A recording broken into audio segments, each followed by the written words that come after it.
69 Bihar PCS, 69 Bihar PCS. और देखिए क्या पूछा गया कि बिन समाज के बोली हो सकेला का।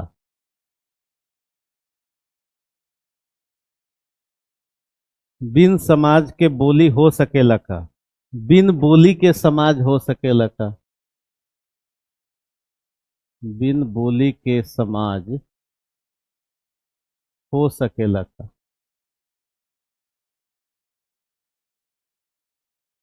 ये लोकोक्ति पूछा गया आपसे 69 बिहार पीसीएस में। बिन बोली के समाज हो सकेला का। और इसको समझ लेते हैं कैसे लिखेंगे।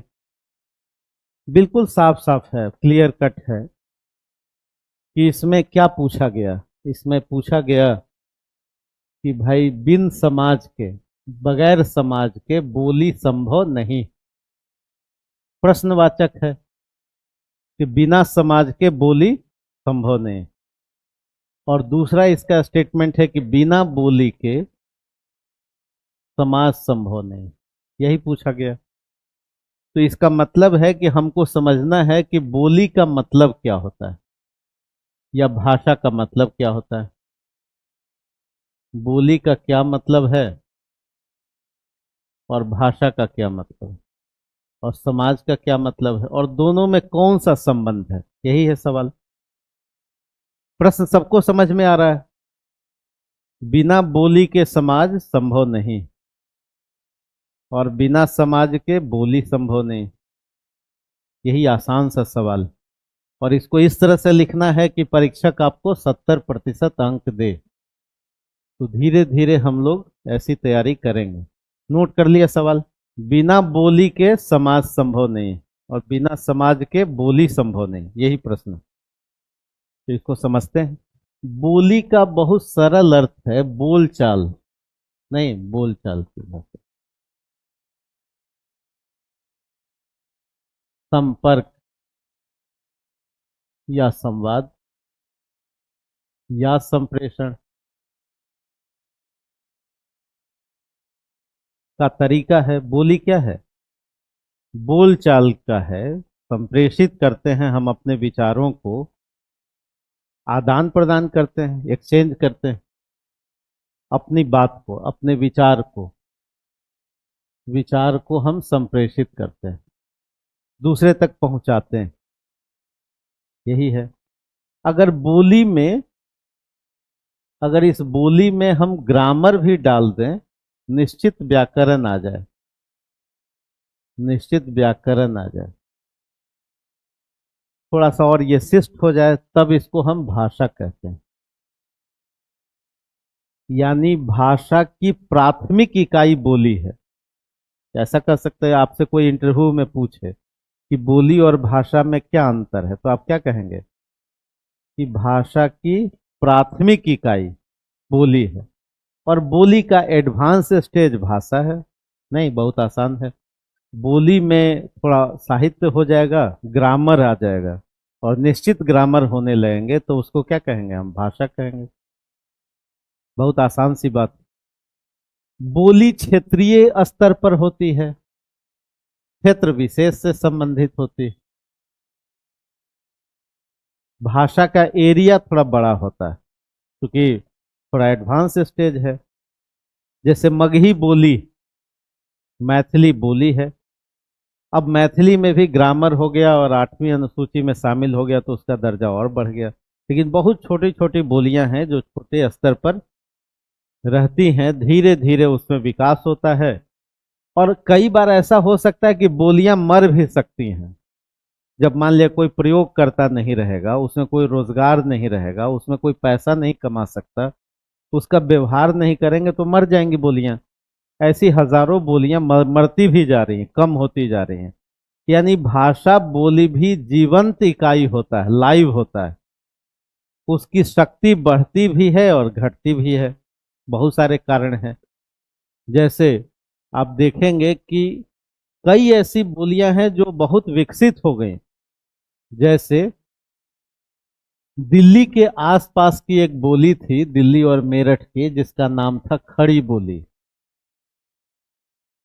खड़ी बोली नाम था। ये खड़ी बोली बहुत विकास इसका होता है, और विकास जाकर के जब अंग्रेज आते हैं तब उनको आवश्यकता पड़ती है। दिल्ली की बोली थी, ये 19वीं सदी में और 20वीं सदी में राष्ट्रभाषा के रूप में आगे निकलती है, क्योंकि जरूरत थी। और उस समय देखिए मैथिली आगे नहीं निकली। मैथिली आपके यहाँ की बोली थी। मैथिली बहुत मीठी बोली है। मीठी है कि नहीं? मीठी है, मधुर जुबान। इसलिए मैथिली में लोग झगड़ा भी करते हैं तो लगता है कि हाँ प्रेम ही कर रहे हैं, नहीं। और हरियाणवी में प्रेम भी करते हैं तो लगता है कि झगड़ा ही कर रहे हैं। तो हरियाणवी बोली, खड़ी बोली थोड़ी कठोर है, और मैथिली क्या है? मीठी बोली। तो मीठी बोली है, इसका मतलब है कि उसमें थ जो मीठा शब्द है, स, ट, इन सबों की प्रधानता होगी। ह, इन सब वर्णों की प्रधानता होगी तो मीठा हो जाएगा। लेकिन अगर हम इसको बदल के ड, ट, ण, ढ ये सब शब्द ज्यादा कर देंगे तो क्या हो जाएगा? कठोर हो जाएगा। यानी उसमें हम व्यंजन क्या मिलाते हैं, तो मीठा हो गया, और नहीं तो फिर क्या हो जाएगा? कठोर हो जाएगा। तो जब अंग्रेजों को भगाना था हम लोगों को, तो क्या मैथिली में भगाया जा सकता था? इतनी मीठी जुबान थी, तो भागते ही नहीं, है ना। बहुत मीठे से बोलेंगे तो अंग्रेज कैसे भागेंगे? नहीं भागेंगे। इसलिए हमको जरूरत थी खड़ी बोली की। ठीक है, खड़ी बोली में हमने यूज किया। खड़ी बोली में कई बोलियों का संस्कार लिया, और धीरे धीरे हमने उसको राष्ट्रभाषा के रूप में, जिसको बाद में चल करके गांधी जी ने हिंदुस्तानी भाषा कहा। तो हम अभी पढ़ रहे थे कि भाषा का मतलब क्या है, और आपके मन में कोई सवाल हो तो पूछिएगा। भाषा का मतलब है भाष प्लस आ। आ ये क्या है? ये प्रत्यय है, जिसको आप सफिक्स कहते हैं, है ना। इसका मतलब है बातचीत को संप्रेषित करना, संप्रेषण देना, यानी एक्सचेंज ऑफ आइडियाज, विचारों का विनिमय। विचारों का विनिमय। एक तो ये साधारण बात थी कि भाषा का सरल अर्थ क्या है? कि हम अपनी बात दूसरों तक पहुंचाते हैं, यही मतलब। अब भाषा के दो रूप थे, एक तो मौखिक और दूसरा लिखित, रिटेन फॉर्मेट। एक तो लिखा हुआ, जैसे ये लिखा हुआ है, और हम जो बोल रहे हैं ये मौखिक हुआ, और जो लिखा देख रहे हैं वो क्या है? लिखित है। लिखित का मतलब हुआ दृश्य। दृश्य मतलब जिसको हम देखते हैं, दिखाई दे रहा है। और मौखिक का मतलब है श्रव्य, जिसको सुनते हैं। जैसे मेरी बात को आपके कान सुन रहे हैं, लेकिन आंख क्या कर रहे हैं? देख रहे हैं। तो देखने वाली जो भाषा थी, जो रिटेन फॉर्मेट था, इसी को लिपि कहते हैं। इसको क्या कहते हैं? लिपि कहते हैं, स्क्रिप्ट जिसको कहते हैं। यानी भाषा का जो लिखित रूप है, रिटेन फॉर्मेट ऑफ लैंग्वेज, उसको हम क्या कहते हैं? स्क्रिप्ट कहते हैं। यानी जो दिखाई दे, जिसको लिखा जाए, तो लिपि हो गया। और आपकी लिपि कौन सी है? देवनागरी। देवनागरी लिपि। और ये तो मौखिक भाषा है, जिसको हम बोलचाल में यूज करते हैं, अपनी बात दूसरों तक पहुंचाते हैं। तो आपसे कोई पूछे कि भाषा का मतलब क्या हुआ?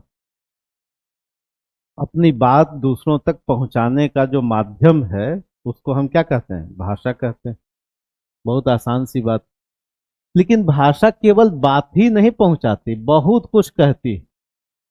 भाषा बहुत चीजों पर निर्भर करती, बहुत चीजों पर निर्भर करती।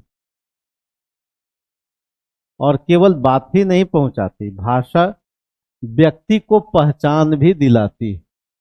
आप किसी व्यक्ति को पहचान सकते हैं उसकी भाषा से, है ना। पहचान सकते हैं कि नहीं?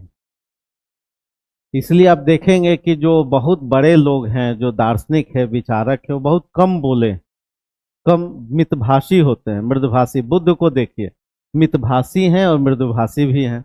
गांधी जी को ही देखिए, आप भगवान राम को ही देखिए, वो बहुत मृदुभाषी हैं, मृदु बोलते हैं। और कम बोलते हैं। और रावण कैसे बोलता है? अट्टहास लगा के। तो इसका मतलब भाषा से आप पहचान सकते हैं कि उसका चरित्र कैसा है। पता चल गया।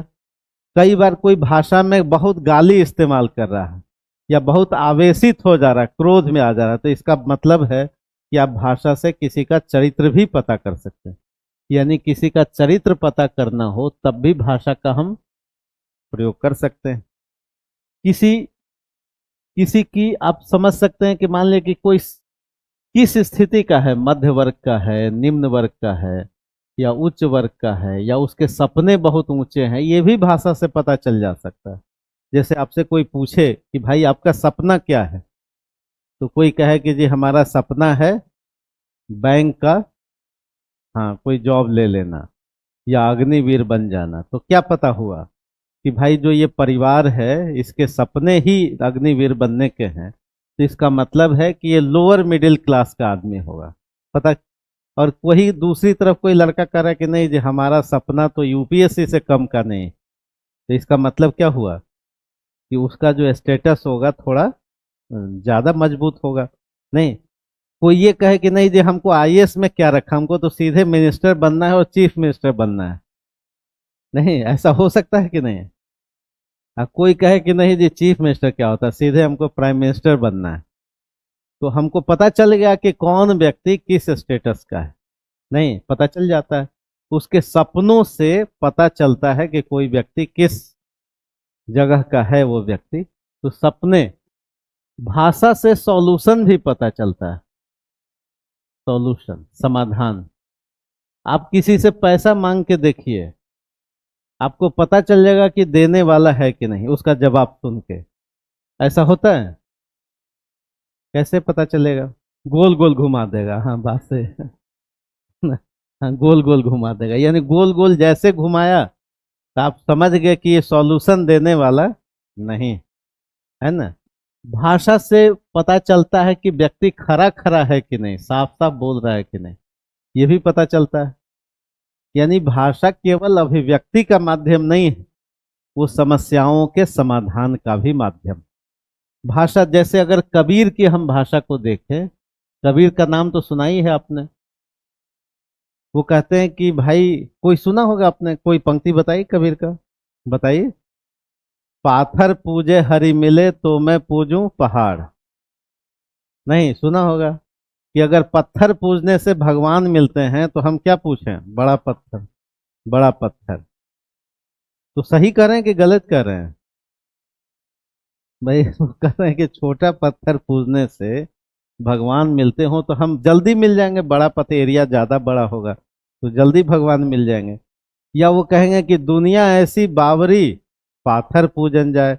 दुनिया ऐसी पागल है कि कहाँ जाती है? पत्थर पूजने जाती है। या वो कहेंगे कि मैं कहता हूँ आखन देखी, तू कहता कागज की लिखी। मैं तो आंखों देखी बात करता हूँ, लेकिन तुम क्या कहते हो जो कागजों में लिखा हुआ है। इसका मतलब है कि पता चल रहा है कि इनकी भाषा बिल्कुल स्पष्ट है, साफ साफ, कोई गोल गोल घुमाने वाली भाषा नहीं है, साफ साफ नजर आ रही है भाषा। यानी भाषा किसी व्यक्ति की पहचान भी होती है, किसी जगह की पहचान होती है। भाषा से सपने भी पता चलते हैं, भाषा से समाधान भी पता चलता है। भाषा बताती है कि ये व्यक्ति का चरित्र कैसा है, उसका चिंतन कैसा है, उसका दर्शन कैसा है। तो जब आप निबंध लिखते हैं तो आपकी भाषा से भी परीक्षक को पता चलेगा कि भाई आप क्या सोचते हैं, कितना सोचते हैं, कैसे सोचते हैं। किसी एक टॉपिक पर जब आपकी भाषा 500 शब्द आप लिखते हैं तो भाषा का जो स्ट्रक्चर है, जो शैली है, लिखने का जो स्टाइल है और जो तरीका है, वो सब क्या है, वो सब पता चलने लगता है। यानी भाषा केवल अभिव्यक्ति का माध्यम नहीं है। दूसरा, प्रत्येक व्यक्ति की अपनी भाषा होती है। प्रत्येक व्यक्ति की, जैसे मान लिया कि आपने शायद कोई कहानी पढ़ी होगी, प्रेमचंद की कोई कहानी पढ़ी है, पूस की रात पढ़ा होगा। नहीं, मान लिया कि पूस की रात पढ़ा है, या गोदान पढ़ा हो, नमक का दारोगा पढ़ा हो, पंच परमेश्वर पढ़ा हो, हाँ, ऐसा कुछ कहानी कोई ना कोई तो पढ़े ही होंगे, नमक का दारोगा पढ़ा हो, है ना, बड़े घर की बेटी पढ़ा हो, कुछ तो पढ़ा ही होगा। मान लिया कि अगर गोदान उपन्यास से पढ़ा होगा तो इसमें होरी की भाषा अलग होगी, होरी जो किसान है उसकी भाषा अलग होगी, धनिया की भाषा अलग होगी, इसमें उसका बेटा है गोबर की भाषा अलग होगी। नहीं, गोबर की भाषा अलग है। आपको हंसी आई होगी गोबर नाम सुन के? नहीं, तो ये हंसी वाली नहीं, यही असली भारत है। नहीं, असली भारत कहाँ है? यही है जिसकी बात वो कर रहे थे। यानी भारत में ऐसे करोड़ों लोग हैं जिनका नामकरण संस्कार नहीं होता है, जिसको डेट ऑफ बर्थ भी नहीं पता है। यही वो भारत है। इसी भारत को हमको विश्व गुरु बनाना है। किसको बनाना है? नहीं, हाँ, इसी गोबर को, इसी झुनिया को, इसी सिलिया को, है ना, हमको कहाँ बनाता है? धनिया को। अब इसकी भाषा, इसी में जो जमींदार साहब होंगे उनकी भाषा अलग होगी। और इसी उपन्यास में एक पढ़ी लिखी युवती है, उसका नाम है मालती। वो इंग्लैंड से पढ़ी हुई है और डॉक्टर है, तो उसकी भाषा अलग होगी। जो पत्रकार होंगे उनकी भाषा अलग होगी। यानी सबकी भाषा अलग अलग है। इसका मतलब क्या हुआ? भाषा क्यों अलग अलग है? इसलिए अलग अलग है कि सबका बैकग्राउंड अलग है, सबकी समस्या अलग है। और एक ही व्यक्ति की भाषा भी अलग अलग जगह पर बदल जाएगी। जैसे आप किसी से प्रेम से बात करेंगे तो मीठी जुबान हो जाएगी कि नहीं? भाई आप ही को किसी से, मान लिया आपको कोई प्रेम पत्र लिखना हो, अब तो खैर नहीं लिखते लोग, है ना, प्रेम पत्र लिखेंगे तो भाषा कैसी हो जाएगी? हाँ, थोड़ा रंगीन, थोड़ा सपनों वाली, थोड़ा मधुर। अब मान लिया किसी पर आपको अपना क्रोध उतारना चाहते हैं, तो भाषा कैसी हो जाएगी? कटाक्ष वाली हो जाएगी, विरोध वाली, ज्यादा कठोर भाषा हो जाएगी। तो याद कीजिए कि कबीर को विरोध करना है, तो भाषा कठोर होगी कि नहीं? होगी, क्योंकि डिमांड ही वही है। तो कबीर की भाषा क्या हो जाएगी? कठोर हो जाएगी। लेकिन वही कबीर अगर अपने भगवान को याद करेंगे तो भाषा बहुत मुलायम हो जाएगी। नहीं, क्यों हो जाएगी? क्योंकि विषय बदल गया। विषय जैसे बदला भाषा बदल जाती है। जैसे अगर कबीर को कहना हो तो बालम आओ हमारे गेहरे, या कबीरा कुत्ता राम का, मोतिया मेरा नाम। लेकिन वही कबीर अगर एकदम कठोर भाषा में बोलेंगे, अखंड आत्मविश्वास से बोलेंगे, तो वो कहेंगे कि हम न मरे मरिहे संसारा, हम नहीं मरेंगे, ये संसार मर जाएगा। और सच में नहीं मरे। मरे कबीर? मर जाते तो आज हम पढ़ते कैसे, है ना। यानी कबीर के विचार तो आज भी जीवित हैं। तो कहने का मतलब यह है कि एक ही व्यक्ति, धनिया जब गुस्सा होगी तो एकदम, हाँ, एकदम आग का दरिया हो जाएगी, है ना, जब गुस्सा होगी। लेकिन वहीं जब मुलायम वाली भाषा होगी, जब अपने बहू को देखेगी, है ना, इसकी बहू का नाम क्या है? झुनिया। गोबर को प्रेम हो जाता है कहीं, तो उसको प्रेम हो जाता है ना, तो प्रेम हो जाता है तो भाषा अलग हो जाएगी। इसका मतलब क्या हुआ? इसका मतलब हुआ कि भाषा तो सोसाइटी को व्यक्त करती है, भाषा उस व्यक्ति को व्यक्त करती है, भाषा परिस्थितियों को व्यक्त करती है, भाषा समस्याओं को भी व्यक्त करती है, भाषा संभावनाओं को भी व्यक्त करती है। यानी भाषा से आप पता कर सकते हैं पूरा उसका पिक्चर। किसी व्यक्ति को जानना हो तो उसकी भाषा के कुछ प्रसंगों को आप जान लीजिए, तो उससे उसके कैरेक्टर का एनालिसिस हो सकता है। मान लिया कि हमको राम का कैरेक्टर जानना हो, कि राम हमारे भगवान हैं और इनका चरित्र जानना हो, तो आप इनकी 10 बोलियों को आप समझ लीजिए, किसके साथ क्या बिहेव करते हैं, किसके साथ क्या बिहेव करते हैं, आपको पता चल जाएगा। इसलिए कहा जाता है कि कोई व्यक्ति अपने नौकर के साथ, कमजोर लोगों के साथ, नारियों के साथ, बच्चों के साथ कैसा बिहेव करता है, कैसा बोलता है, उससे उसका चरित्र पता चल जाता है। जैसे अपने से हम कमजोर लोगों के साथ कैसा बिहेव, हो सकता है कि हम कठोर बोले, हो सकता है हम गाली के साथ बोले, हो सकता है हम ज्यादा बढ़ चढ़ कर बोलें तो मेरा कैरेक्टर पता चलेगा। लेकिन अगर राम कैसा बोलते हैं, बिल्कुल मधुर बोलते हैं, सबसे सबसे मधुर बोलते हैं, तो इसलिए राम क्या है, भगवान है। बुद्ध की बोली को देखिए, सबसे मधुर। अंगुली माल का प्रसंग आपको याद होगा, अंगुली माल डांटता भी है, कहता है, तो बुद्ध कहते हैं कि भाई मैं तो रुक गया, तुम कब रुकोगे। और कितना प्रभाव पड़ा। गांधी जी को कई लोग गाली भी दे देते थे, गाली लिख करके चिट्ठी में भेजते थे।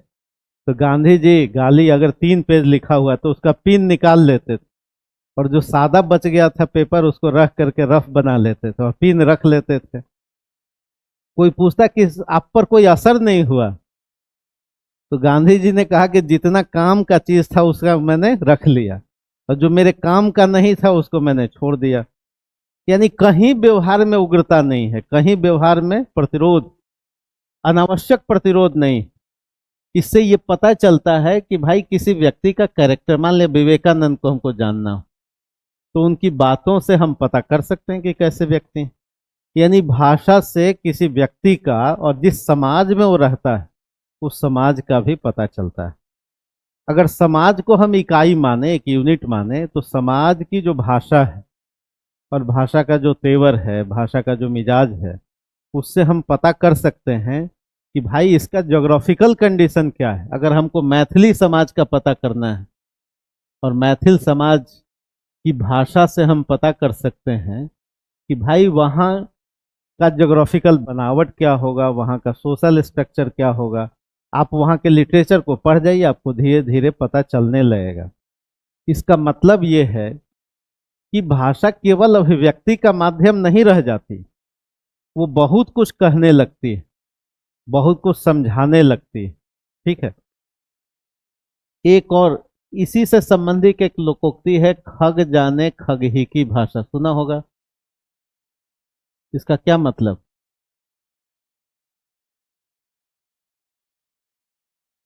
खग जाने खग ही की भाषा, इसका क्या मतलब। हाँ, जो जैसा है कौवा कौवे की भाषा समझता है, जो जैसा व्यक्ति होता है उसकी भाषा उसको समझ में आती है। यानी भाषा क्यों समझ में आती है, क्योंकि बोलने वाला सेम प्रकृति का होगा, इसलिए एक दूसरे की भाषा, हम लोग इसको डिटेल समझेंगे। लेकिन अभी हमारे पास जो टॉपिक था वो क्या था, कि बिना समाज के, हाँ, और बिना बोली के समाज हो सकेला का। ये भी आपने सुना होगा कि कोस कोस पर बदले पानी, सुना है। अच्छा चलिए, 4 कोस पर, 4 कोस पर बदले पानी, यही सुना होगा।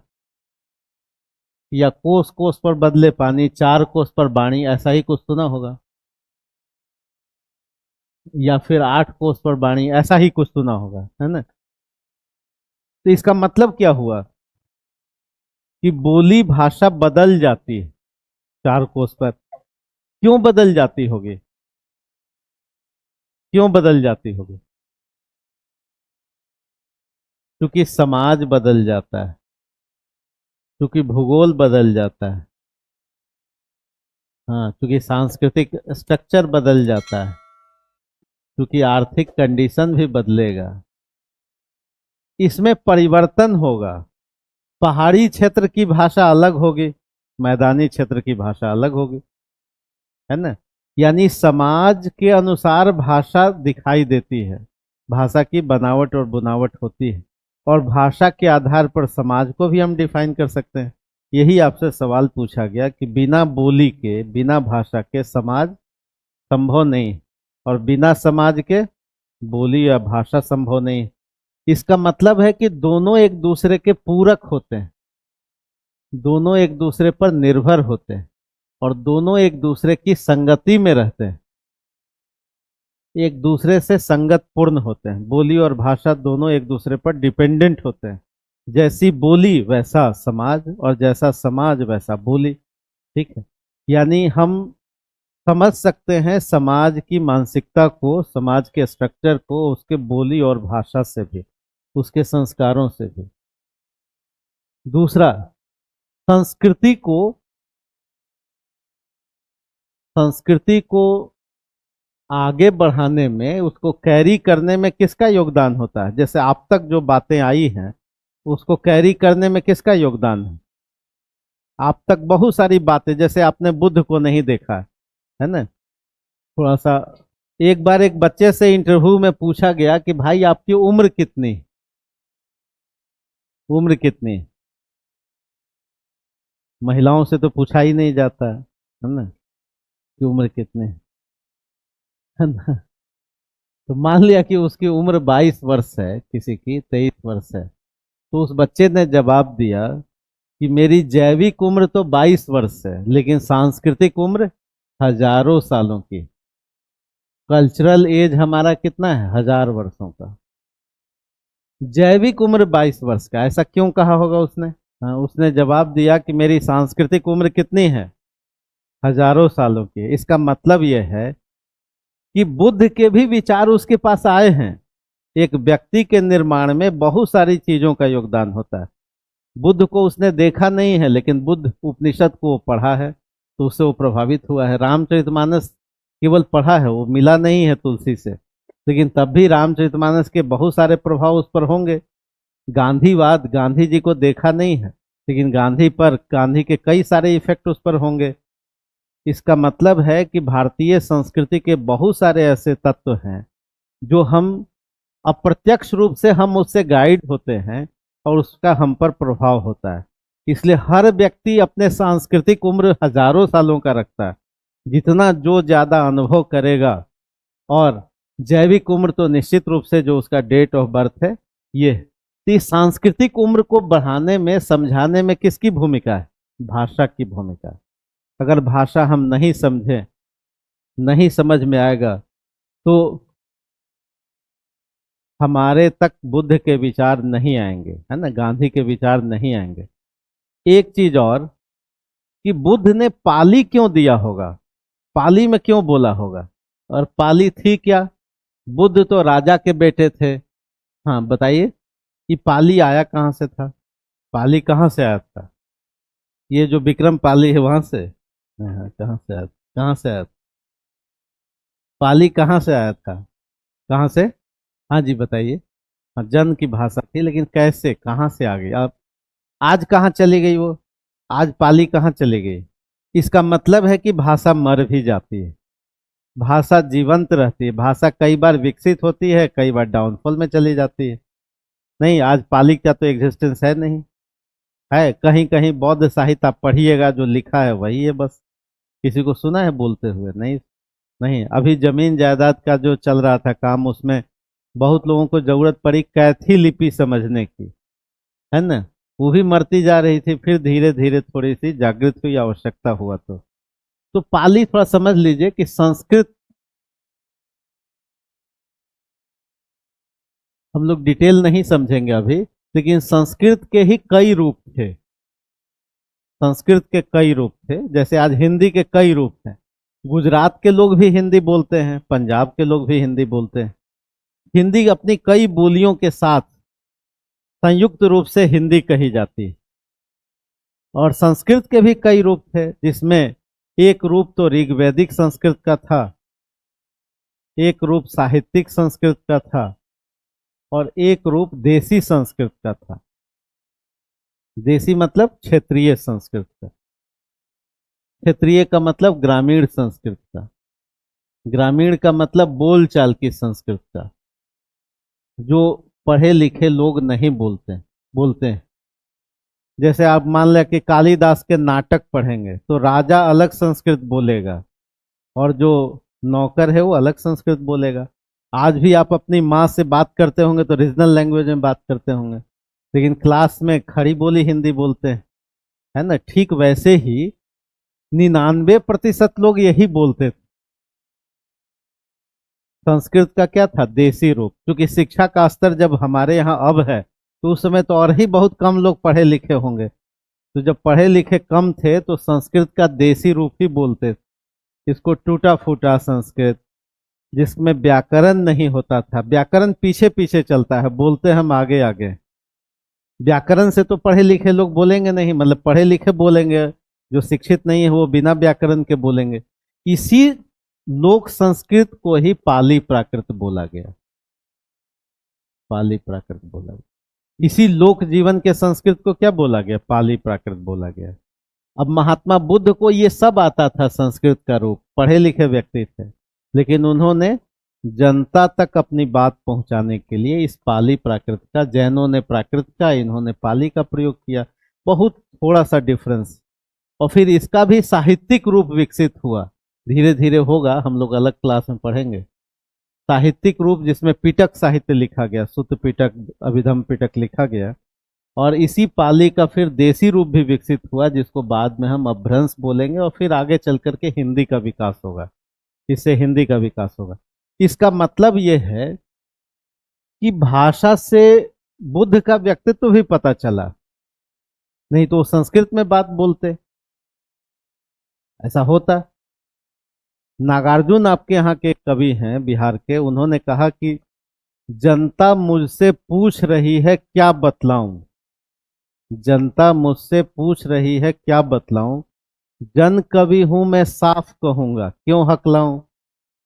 अब इससे पता क्या चला? नागार्जुन का व्यक्तित्व भी पता चला कि नागार्जुन कौन सी भाषा को ज्यादा प्राथमिक मानते हैं, किस भाषा को ज्यादा यूज करना चाहते हैं। या अगर कोई ये कहे कि भाई जिस तरह हम बोलते हैं उस तरह तू लिख, जिस तरह हम बोलते हैं उस तरह तू लिख, और उसके बाद भी हमसे बड़ा तो दिख, यानी हम जैसा बोलते हैं वैसा ही लिखो। तो इससे क्या पता चला? उस कवि की चेतना पता चला, उस कवि के विचार पता चले। क्लियर हुआ? इसका मतलब यह है कि भाषा केवल अभिव्यक्ति का माध्यम नहीं है, वो बहुत कुछ कहती है। वो पूरे परिवेश को बताती है, वो समाज को बताती है, वो सपनों को बताती है, वो संभावनाओं को बताती है, वो विरोध के स्वर को बताती है, वो समाधान को बताती है, बहुत सारी चीजों को बताने लगती है भाषा। और ये समाज के स्वप्न को भी बताती है, समाज के स्ट्रक्चर को बताती है। तो बिना किसी भाषा के समाज संभव नहीं है। और समाज अपने को रिप्रेजेंट किस में करता है? भाषा में करता है। यानी दोनों एक दूसरे के पूरक होते हैं। तो थोड़ा सा लिखा जाए।